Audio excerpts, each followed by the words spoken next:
El tema que nos llama hoy día es porque en estos últimos tiempos de COVID se nos ha planteado la situación con los adultos mayores, los ancianos, para efectos de ser población susceptible, población en riesgo, aquella población que tenemos que cuidarlos y tener mucha precaución en ellos. Por ese motivo es que creímos conveniente presentar este tema en que los adultos mayores también van a enfermarse de problemas médico-quirúrgicos que pueden llevar a una situación de salud que lleve a la operación. En ese sentido, adultos mayores es un término relativamente nuevo. Nuestra población en ese espectro de edad eran conocidos como viejos. Después se les habló un poquito más simpático, se le dijo anciano, ya suena un poco mejor. En el 2016, el Congreso de la República determinó que las personas deben ser llamadas adultos mayores, aquellas personas que tienen más de 60 años. Estas personas mayores de 60 años pueden ser nuestros abuelitos, personas a las cuales pintan canas y que generalmente, criollamente dicen que nos van a malcriar. Entonces, un poco quiero enseñarles la visión general de cómo está la población anciana, el adulto mayor distribuido a nivel mundial. Como pueden ver en esta sección de aquí de color rojo oscuro, es la población que tiene más de 65 años. Podemos ver en Norteamérica, principalmente el norte de Estados Unidos y Canadá. Miren, más del 30% de la población de este lugar es una población mayor de 65 años. Si pasamos al viejo continente, Europa, miren cómo están estas ciudades, estos países completamente de color rojo oscuro.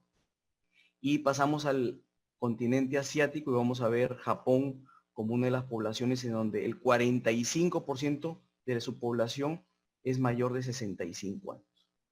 Si relacionamos esto con lo que ha pasado en esta época de COVID, podemos identificar a Italia con un 36% de población mayor, Alemania con un 32%, Dinamarca con casi el 31% de población mayor de 65 años. En otros colores podemos ver en amarillo o en verde poblaciones más jóvenes, ¿no? O poblaciones con menor porcentaje de adultos mayores. Este cuadro es un cuadro que extraído de un informe japonés en donde identificamos que la población japonesa en el 2000 tenía aproximadamente una expectativa de vida de entre 82 años, las mujeres, y los hombres podían llegar entre 76 años de edad. Si proyectamos eso al 2020, vemos que las mujeres han subido casi 6 años, 87.6 años en promedio de expectativa de vida, y los hombres casi 81 años. En este momento les hago acordar que hace algunos años el primer ministro japonés, por el problema que significa tener población anciana en un país, les propuso que se hagan el harakiri a la población japonesa anciana y que deje de vivir para que soporte el sistema de pensiones y la población joven. Obviamente eso le costó pues su renuncia. Regresando ya no a Japón, sino a Perú, tenemos este informe que determina que para el 2050 1 de cada 4 peruanos va a ser un adulto mayor. 1 de cada 4. Ya que tenemos un poco de números, en el censo que fue el 2017, hace 3 años, la población mayor de 60 años, miren cómo ha ido creciendo. En el censo del 93, la población mayor de 60 años era 7%. En el 2007 fue 9.1%. En el 2017, el último censo que hemos tenido, la población mayor de 60 años es casi 12%. Casi va a duplicarse en estos años. ¿Qué hace Piura con respecto al adulto mayor? me pareció importante identificar a la Municipalidad de Piura con el Centro Integral del Adulto Mayor llamado CIAM. Son actividades que realiza la municipalidad y sus personas a cargo para mantener al adulto mayor entretenido, haciendo actividades que lo pueden sacar de la depresión o de algunas patologías que pueden tener las personas mayores.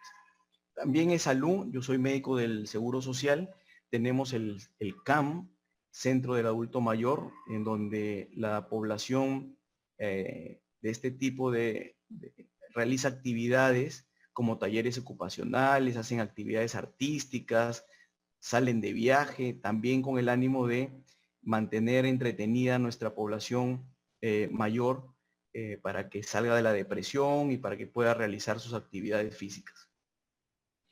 En este momento estamos identificando que Piura cuenta con más de 127,000 adultos mayores asegurados al SIS. Acuérdense que el SIS es el Seguro Integral de Salud, que son pacientes generalmente de pobreza que tienen atención en los diferentes niveles de salud, centros, postas médicas u hospitales. La dirección del adulto mayor es una dirección que depende del Ministerio de la Mujer. Nos presenta estas estadísticas el 2015, con lo que tiene estadísticas a nivel nacionales, pero principalmente hemos tomado las de Piura para tener algunos datos. Por ejemplo, las personas adultos mayores, para Piura, provincias, hablamos de 65,020 personas para el 2015. Y así vamos bajando con Sullana, Morropón, las diferentes provincias, identificando que Sechura y Paita son las que tienen menor población adulta mayor. De esta población del departamento de Piura, vemos que el 53% son mujeres, que representan, miren, un 86,500 personas adultas mayores. Y los hombres cumplen el 47%. Con respecto de qué tipo de población es este adulto mayor, vemos que la mayoría, significativamente, casi 15,000 son jubilados. Algunos tienen invalidez, otros son viudos y algunas otras actividades. Esto identifica a la población adulto mayor según las edades. Mayores de 60 años, acuérdense que se determina el adulto mayor. De 60 a 65 años tenemos casi 56,000 personas. Y acá tenemos los diferentes rangos de edad. Y acá hay una cosa importante que quiero resaltar en este momento. Más de 80 años, casi 20,000 personas a nivel de nuestra región. Una cosa importante para entender qué pasa con los ancianos es la fisiología del envejecimiento. ¿Qué pasa con una persona mayor, un adulto mayor?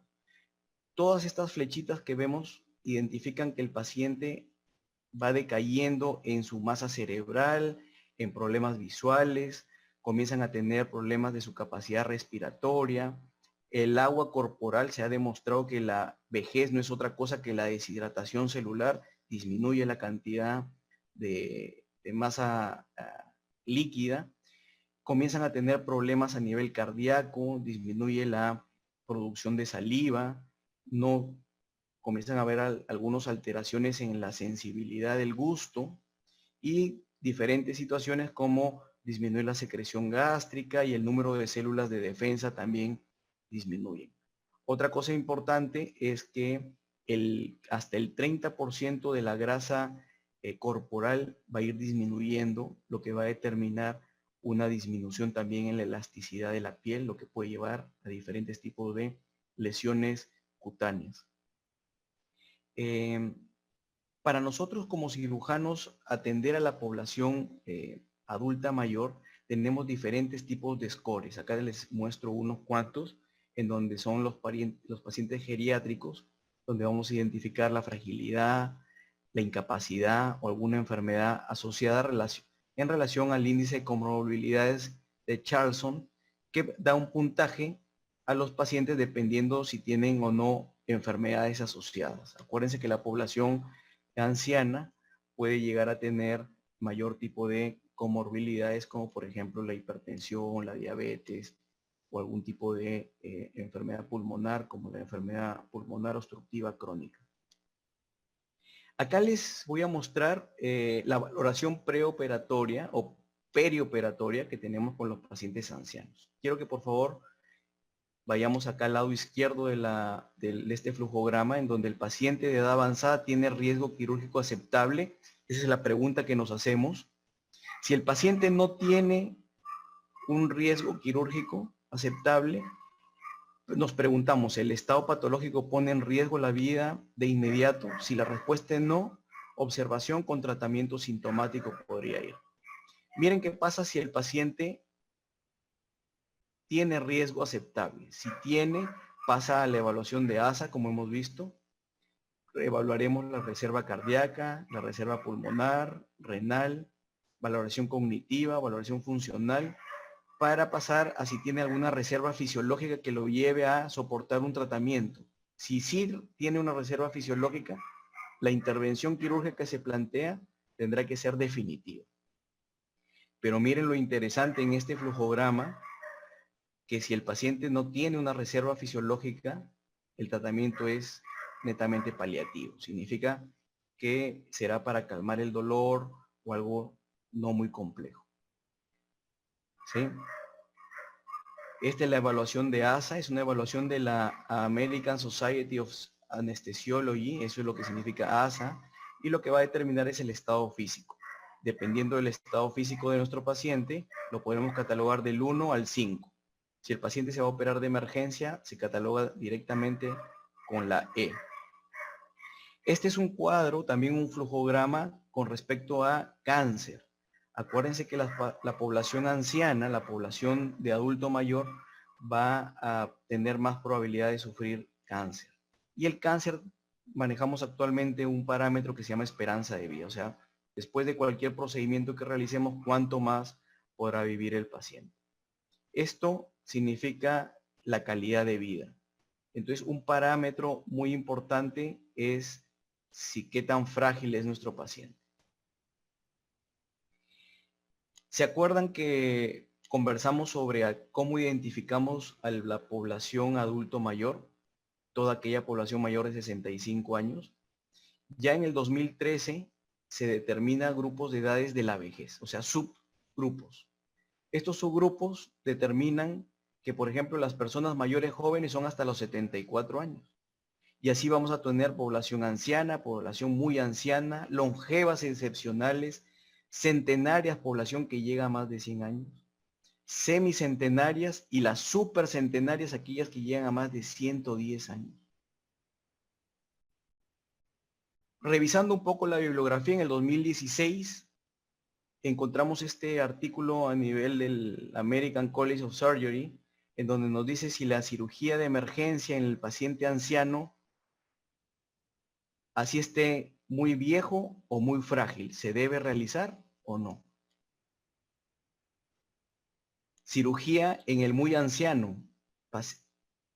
La cirugía en pacientes de mayores de 90 años tiene que ser diferente.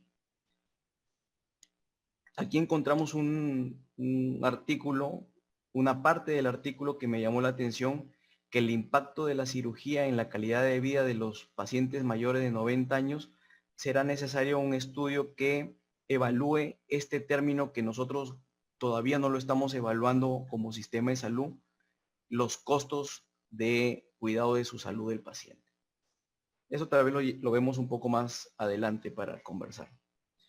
En el 2019, en junio, el año pasado exactamente, la cirugía en pacientes ancianos, los brasileros hicieron una revisión sistemática de la literatura, que significa que revisaron aproximadamente 12,000 artículos, de los cuales lograron encontrar artículos relevantes para su investigación, que fueron aproximadamente 283 artículos. De este artículo brasilero, que principalmente lo publica en una revista de bioética, he rescatado dos partes que me han llamado la atención para exponérselos a ustedes. La primera parte es que la dimensión afectiva se manifiesta en la humanización del cuidado que debe inspirar confianza. Miren, aparece la confianza en un paciente anciano, un paciente adulto mayor.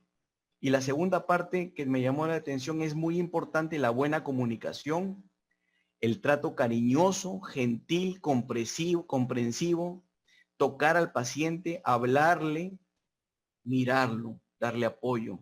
Es muy importante para el interés de nuestro paciente. Pero regreso a esta parte que nosotros en el Seguro Social le llamamos humanización, lo que en otros lugares le dicen empatía. Tratar a nuestros pacientes como si fueran nuestros abuelitos o una persona muy cercana. Eso ayuda mucho para la relación médico-paciente. Nosotros el año 2017 realizamos un trabajo de investigación con una interna en ese tiempo, la doctora Leslie, que lo pudimos exponer en un congreso de cirugía, que fueron las características epidemiológicas y clínicas como los hallazgos en adultos mayores sometidos a colestectomía en nuestro hospital. Yo vengo del hospital Jorge Ratti Delgado, es un hospital nivel 2 que queda en el centro de Piura. Datos interesantes para que conozcan nuestro hospital, por lo menos desde afuera. Nuestro hospital tiene 67 años de fundación. Si aplicamos nuestra calificación, somos adultos mayores con respecto al hospital, a hospitales. Atendemos aproximadamente 138,000 asegurados. Y el objetivo de este trabajo fue determinar las características epidemiológicas de los adultos mayores que fueron operados de cirugía de vesícula. Determinar las características clínicas de esta población y los hallazgos operatorios. Entre el 2013 y el 2018 se realizaron un total de 1,265 cirugías de vesícula. De estos 1,265, 284 fueron adultos mayores, lo que significó el 22.5% de todas las operaciones de vesícula que se realizaron. Acá tenemos un poco los datos. Miren, el grueso de nuestra población estuvo entre los 60 y 70 años de este grupo de 283 pacientes y tuvimos, miren aquí, un 4%, un 3.4% de población mayor de 80 años. Las mujeres, el 63% de las pacientes sometidas a la colestectomía. Las enfermedades que tuvimos en nuestros pacientes, miren, casi el 50% tenía algún tipo de operación, pero teníamos sobrepeso, hipertensión y diabetes casi en un 20%. ¿Qué tiempo de enfermedad tenía nuestra población adulto mayor para sufrir de patología vesicular? Más de 10 años, el 5.6, pero el grueso de nuestra población tuvo 3 años aproximadamente de inicio de síntomas y de cuadro clínico.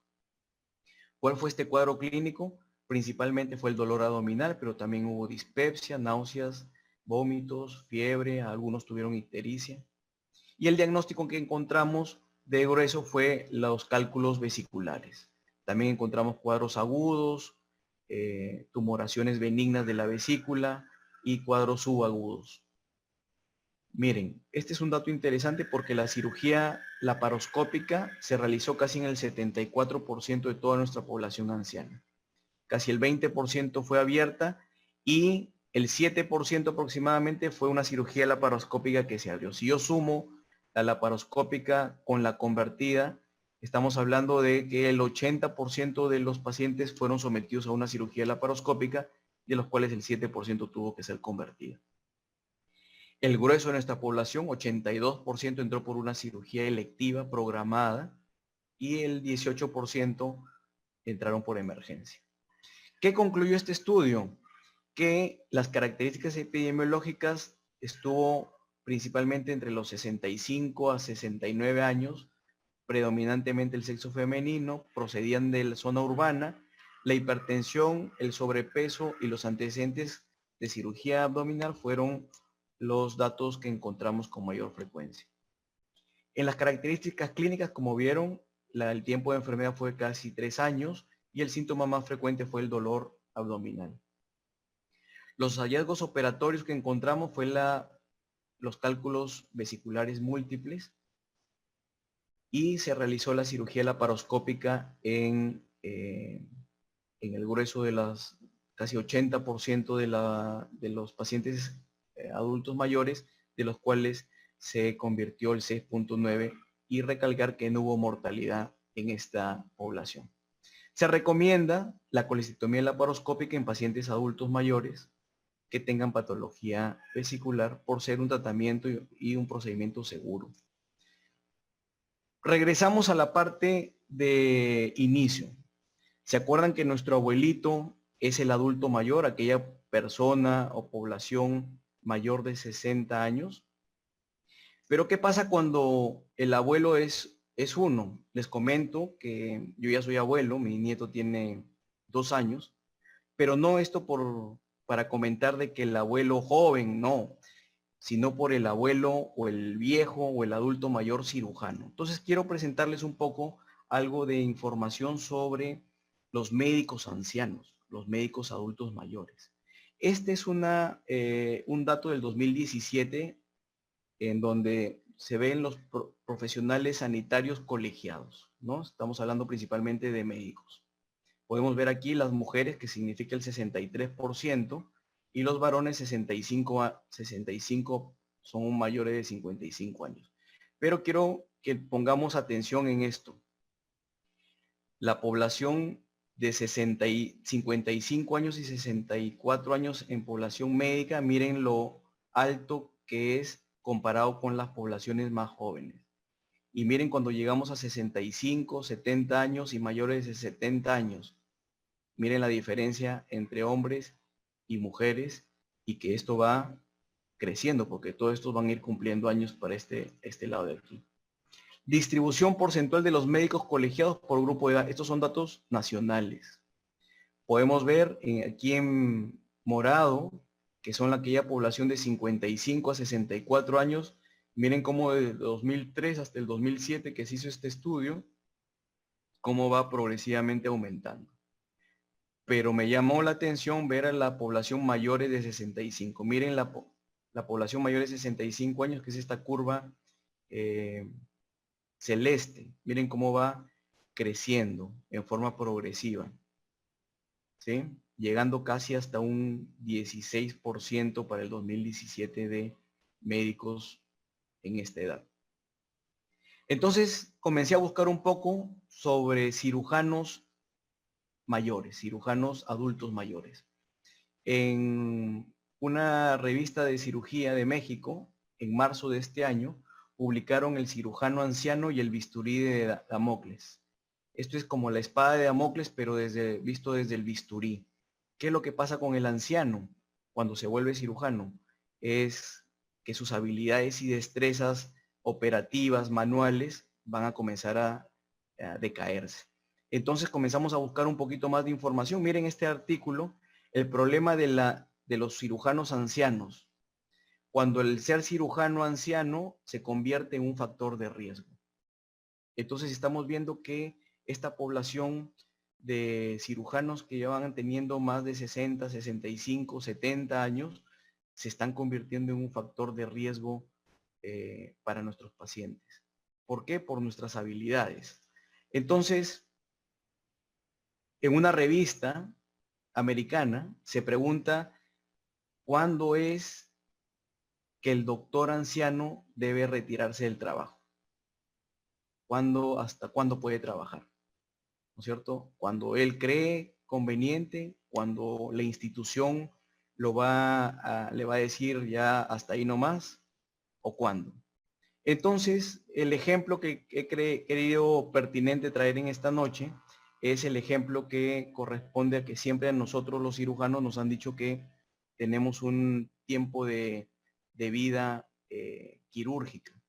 Entonces nos ponemos el ejemplo entre un jugador de fútbol y un cirujano. El jugador de fútbol, su tiempo máximo de vida útil en la cancha puede ser entre los 35 años, 30, 35 años. El del cirujano lo voy a dejar en interrogante todavía para después tratar de responder. Cuando un jugador de fútbol pasa los 40 años, ya es considerado viejo, ya le piden que por favor se retire, que se vaya a sus cuarteles de invierno. Al cirujano, no sé, vamos a verlo. Entonces, hace unos años, los cirujanos de corazón trataron de responder cuándo es que el cirujano debe operar, hasta cuándo debe operar el cirujano. El cirujano. Y eso tiene que ver mucho con, como les dije previamente, las habilidades para manuales de temblor, las habilidades para permanecer mucho tiempo de pie, el acudir a una emergencia quirúrgica, lo que puede llevar a al cansancio precoz. Entonces, la visión que dan los cirujanos mayores de 60 años es que muchas veces son gente o especialistas que van a tomar a cargo visión de consultores. ¿Qué significa eso? Que muchas veces los cirujanos antiguos, los cirujanos van a estar apoyando en procedimientos para momentos claves de la operación. Muchas instituciones plantean el retiro de los médicos a partir de los 65 años. Esto, por ejemplo, en Inglaterra ha aumentado a los 67 años de edad, pero muchos de ellos deciden retirarse cumplidos los 60 años de edad. Entonces, tratando de responder esto, esta es una cirujana rusa, la doctora Alena Levushina. Es una cirujana que se encuentra en actividad y tiene 90 años. Entonces, ¿cuándo es el momento de que los cirujanos se retiren? ¿Cuándo es el momento en donde prudencialmente podríamos determinar que es el momento para irse? Entonces aquí yo he buscado un poco las fotos antiguas, en donde la medicina como la cirugía es una cuestión netamente de vocación. Sí puede ser muchas veces que el ritmo por salud o por diferentes factores no lo acompañen a uno de los profesionales, puede determinar que sigan operando hasta que sean conscientes de poder hacer estas actividades. Por tal motivo, he conseguido aquí unas fotos con mi padre. Él falleció hace aproximadamente 6 años, pero él era un cirujano y médico que si estuviera vivo hasta ahora, lo más probable es que seguiría trabajando sin ningún problema. Muchas gracias por su atención. Gracias, doctor Juan Carlos. No sé si tienen alguna pregunta sobre esta exposición.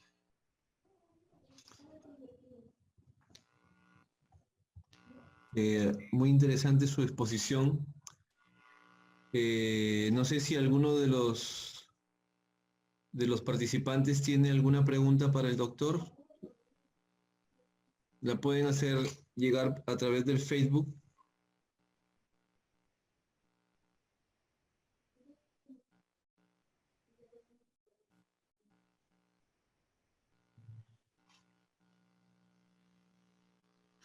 Doctor, ¿es complicado la cirugía en pacientes adultos mayores? ¿Cómo es su experiencia en ese sentido? Bueno, la cirugía en adultos mayores parte de un correcto consentimiento informado sobre el pronóstico que puede llevar la cirugía, ¿no es cierto? Sobre todo cuando en este momento de pandemia, de COVID, muchos pacientes solamente han sido operados a través de procedimientos de emergencia. Entonces se tiene que poner muchas veces en una balanza, se tiene que poner sobre la mesa los pros y los contras, ¿no es cierto? Entonces ahí es donde nosotros tratamos de involucrar a la familia para que tome la mejor decisión junto con su médico. Entonces, muchas veces los protocolos quirúrgicos indican que tenemos que resolver los problemas médicos, pero muchas veces en pacientes, como hemos visto, pacientes ancianos, mayores de 90 años, se ha demostrado que después de un procedimiento quirúrgico, muchas veces permanecen mucho tiempo hospitalizado y aproximadamente de 1 a 3 meses los pacientes terminan falleciendo, no por efectos de la Mm, cirugía, sino por efectos de la misma edad. claro. Las complicaciones son bastante frecuentes. Sí, se ha demostrado que las complicaciones en el perioperatorio, hablamos del perioperatorio desde el momento en el que determinamos que se tiene que operar, el intraoperatorio y el posoperatorio inmediato, las complicaciones de un paciente cardiópata, un paciente hipertenso, diabético, aumentan significativamente. Estamos hablando de que aproximadamente por edades se han hecho varios estudios, aproximadamente en pacientes entre los 60 y 80 años podríamos presentar complicaciones severas en un 25%. Cuando hablamos de mayores de 70 años, 80 años, esta cifra de complicaciones precoces en el perioperatorio se presentan casi un 50%, 47% según la literatura. Ujú, ujú, muy bien.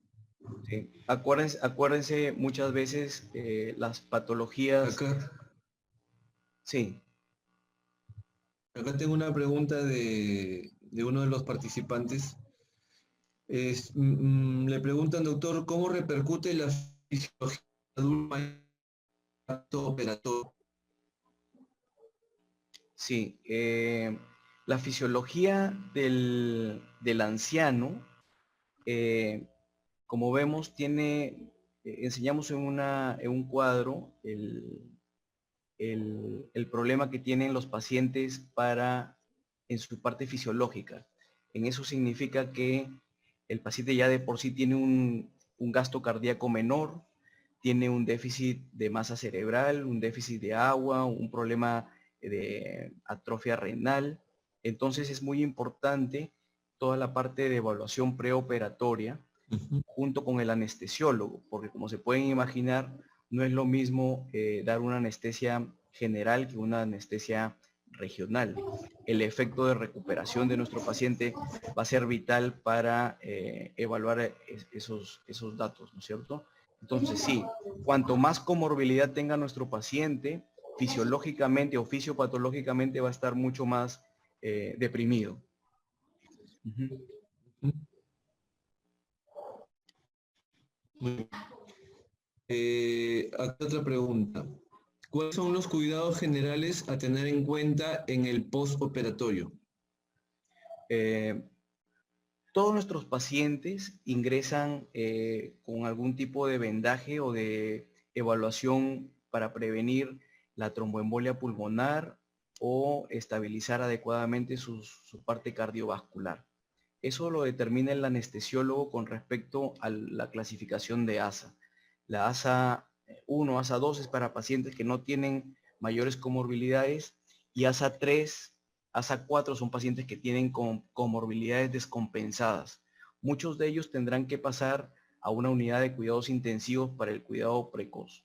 Existen varios estudios eh, que inician la anticoagulación profiláctica en forma precoz en el paciente posoperado, sobre todo para evitar dos situaciones críticas: la tromboembolia pulmonar, el infarto y la muerte precoz. Esas son las tres indicaciones por las cuales muchas Ujú, veces iniciamos anticoagulación profiláctica. Y mucho tendrá que depender también el tipo de cirugía que realizamos. La charla he tratado de tocar general la cirugía. Acuérdense que dentro de la cirugía o la operación existen la cirugía de las especialidades como traumatología, las fracturas de cadera, cirugía cardíaca, en donde la movilización precoz es muy importante para nuestros pacientes para evitar complicaciones. ujú. Muy bien. Respecto a la escala de valoración, también tenemos una pregunta. ¿Existe alguna otra escala aparte del ASA para valorar riesgo de evolución y recuperación tras cirugías en pacientes ancianos que se ajuste a otros factores, como por ejemplo demencia senil, Parkinson, apoyo psicológico, etcétera, que rodean al paciente anciano?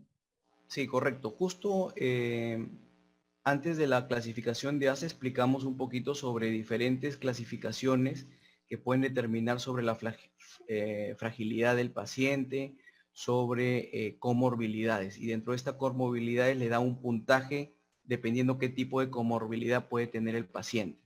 Cuanto más puntaje tiene, mayor riesgo de muerte y morbilidad tiene el paciente. Sí. Uh-huh. Otra pregunta también, como cirujano, ¿cuándo decir hasta aquí nomás? ¿Hay algunas características ya señaladas? Es una pregunta bien interesante, debido a que hay un momento en el que se va a confrontar la necesidad por ayudar al paciente y una de las reglas que tenemos los médicos, que es primum non nocere, el primero no hacer daño. Entonces existe una evaluación que hacemos muchos de nosotros actualmente, en el ánimo de la empatía, en el que tenemos que hablar de el ensañamiento terapéutico. Eso podría ser de por sí una charla sola, en la cual la expectativa del médico por salvar la vida del paciente, tratamos de hacer muchas más cosas, ponerle sondas, hacerles operaciones un poco más complejas, lo que va a llevar a que el paciente se deprima mucho más.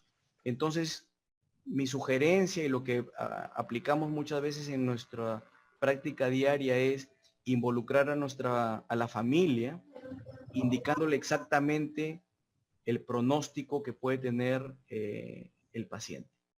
Ese pronóstico puede ser netamente paliativo, con alto riesgo por la cirugía. Acuérdense que en el intraoperatorio el paciente es en el momento en el que el paciente se vuelve mucho más delicado, porque está sometido a una serie de fármacos y medicamentos que administra el anestesiólogo.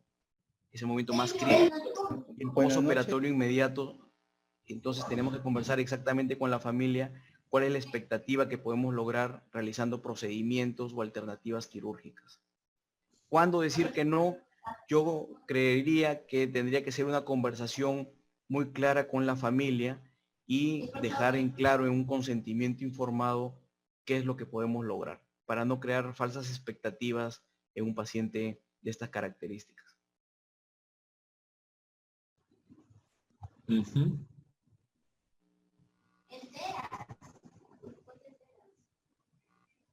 Muy bien. Esas son todas las preguntas. Ya no hay más preguntas del público. Doctor, me ha parecido muy interesante su charla. Le agradezco muchísimo su participación. Ha sido bastante ilustrativa y muy, muy didáctico todo, sus diapositivas, su exposición. Excelente. Le agradezco bastante y bueno, agradecer a todos los participantes también. No sé si es que tiene alguna anotación, algo final que decir. Bueno, primero agradecer al Colegio Médico por esta iniciativa. Les recuerdo que los viernes médicos eran presenciales y generábamos una acreditación a todos los participantes. Esta vez hemos creído conveniente de la semana pasada hacer actividades virtuales. Poco a poco el Comité de Educación Médica Continua irá promocionando adecuadamente los siguientes viernes para poder tener un poco más de información hacia la población, que siguen al colegio médico como un ente rector para todos los colegas, y una situación muy importante que es para nuestros colegas que se encuentran fuera de la ciudad, haciendo su servicio rural, su servicio urbano marginal, el SERUM, en zonas en donde tal vez no tienen posibilidad de acercarse, menos en estos momentos de pandemia, que por lo menos a través de una conexión de internet podrían tener algunos conocimientos o actualizaciones de situaciones médico-quirúrgicas. Por eso es importante que los colegas y la población general, a través de la página del Colegio Médico,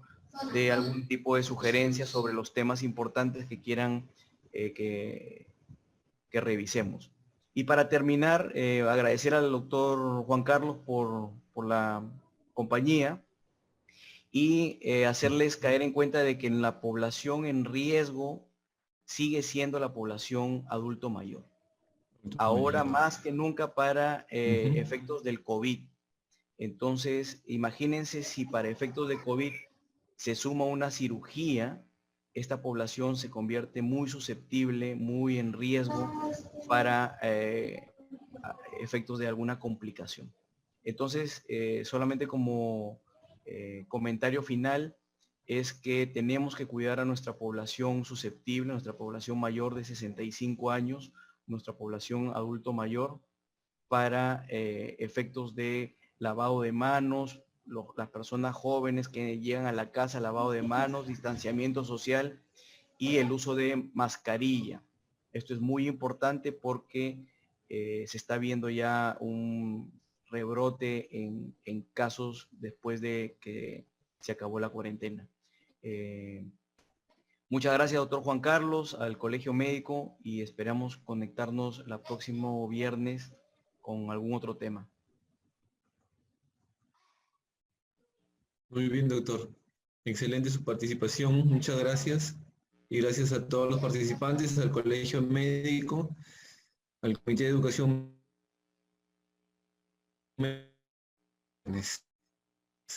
Dios mediante.